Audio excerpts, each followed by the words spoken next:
नमस्कार, आप देख रहे हैं द हिंद 24 न्यूज और मैं हूं आपके साथ साक्षी। आइए नजर डालते हैं आज की बड़ी खबरों की ओर। पर्यटन केंद्र ताजपुर में चल रहा है अवैध होटल निर्माण। प्रशासनिक प्रतिबंधों और तटीय विनियमन क्षेत्र अधिनियम की अवहेलना में ये अवैध निर्माण स्थानीय प्रमोटरों के इशारे पर हो रहे हैं। प्रशासन की भूमिका पर सवाल उठ रहे हैं क्योंकि समुद्र में व्यावहारिक रूप से दिनदहाड़े चोरी और अवैध निर्माण किया जा रहा है। ताजपुर पूर्वी मेदिनीपुर, भले ही आपने मीडिया में रेत चोरी, मिट्टी चोरी या तालाब चोरी के बारे में सुना हो, लेकिन आपने समुद्र चोरी के बारे में नहीं सुना है।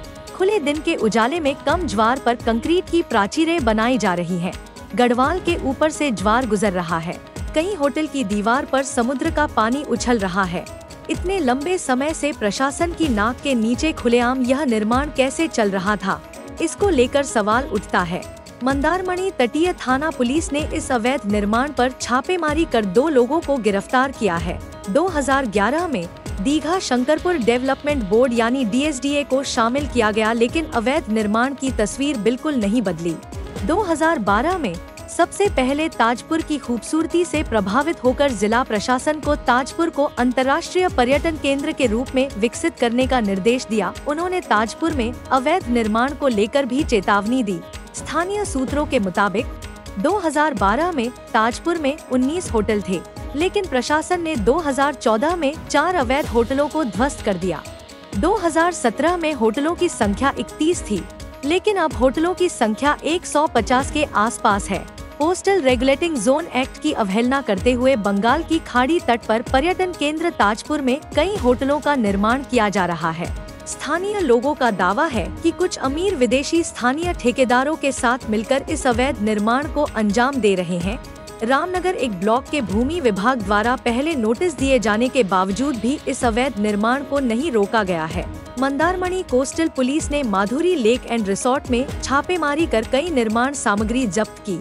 हालांकि रामनगर में एक पंचायत समिति के अध्यक्ष निताई चरण सार ने सभी को सूचित किया, इस अवैध निर्माण को रोका जाना चाहिए, इसलिए पंचायत समिति आवश्यक कदम उठाएगी।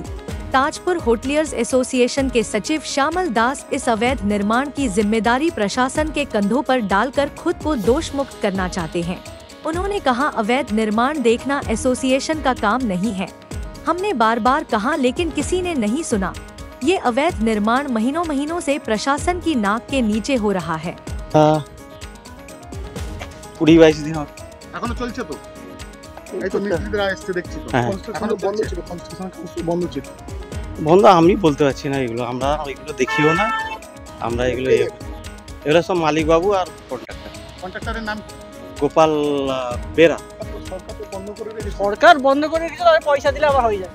পয়সা নিচ্ছে আবার খাবার পয়সা নিচ্ছে, তা নাকি কারা পয়সা নিচ্ছে? সরকার যে তাদের বলছে সরকার। হ্যাঁ, সরকার কে পয়সা সরকার নিচ্ছে? এখানে কারা পয়সা নিচ্ছে? এই কাজগুলো যে করতে অনুমতি দিচ্ছে বা ওরা দিচ্ছে, কারা পয়সা নিচ্ছে? বলুন, যেটা জানেন। নাকি আমি এটা সবই হচ্ছে।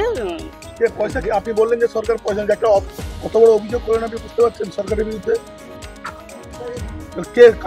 কে টাকা? আপনার উত্তম জানা বাড়ি কোথায়? বাড়ি তাজপুর।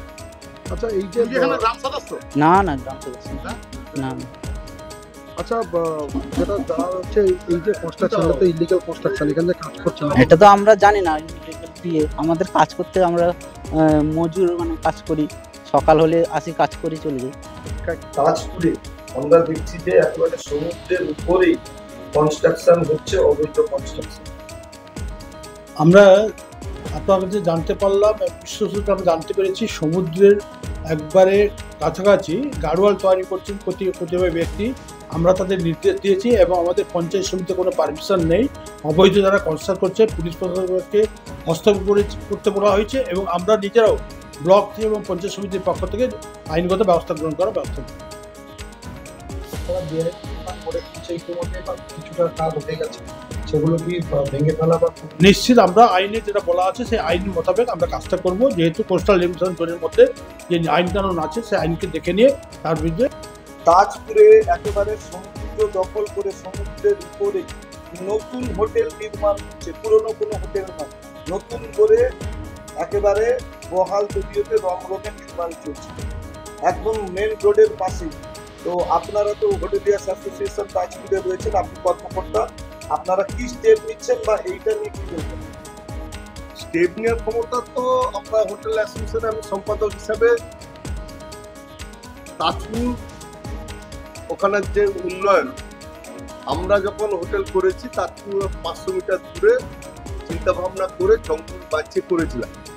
বর্তমান সিচুয়েশন সকলে চায় যে পর্যটক আসুক, জলে হোটেলে বসে পা ভেজাবো।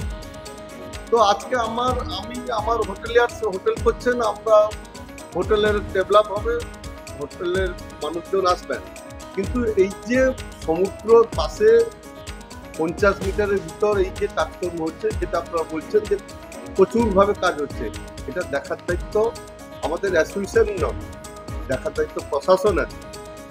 প্রশাসন যদি না দেখেও না দেখার ভান করেন, এটা আমাদের কিছু করার নেই। আমরা অ্যাসোসিয়েশনগতভাবে সতর্ক করেছি, আমরা অ্যাসোসিয়েশনগতভাবে বাধা দিয়েছি, তারা আমাদের যার ফলে তারা আমাদের অ্যাসোসিয়েশন তো হয়নি বাধা দেওয়ার ফলে, কিন্তু দিনের পর দিন কাজ হয়ে গেছে। প্রশাসনকে আমরা, প্রশাসন তো দেখতেই পাচ্ছেন, প্রশাসন স্পটে গিয়ে ঘুরে আসছে।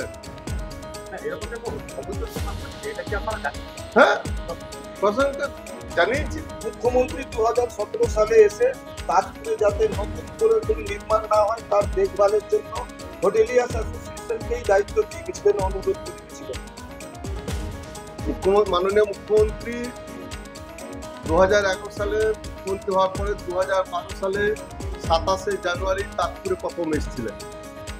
2012 সালে তাজপুরে এসে দেখার পরে তিনি বলেছিলেন যে তাজপুরকে একটা সুন্দরভাবে তাজপুরকে একটা ট্যুরিজম করা হবে, ইকো ট্যুরিজম, অর্থাৎ তাজপুরে এই মুহূর্তে কেউ এদিক ওদিক যাতে ভর না করতে পারে তৎকালীন প্রশাসককে তিনি জানিয়ে গেছিলেন। পরবর্তীকালে বিএসডি এর অধীনে ওটা গেছে। देखते रहिए द हिंद 24 न्यूज।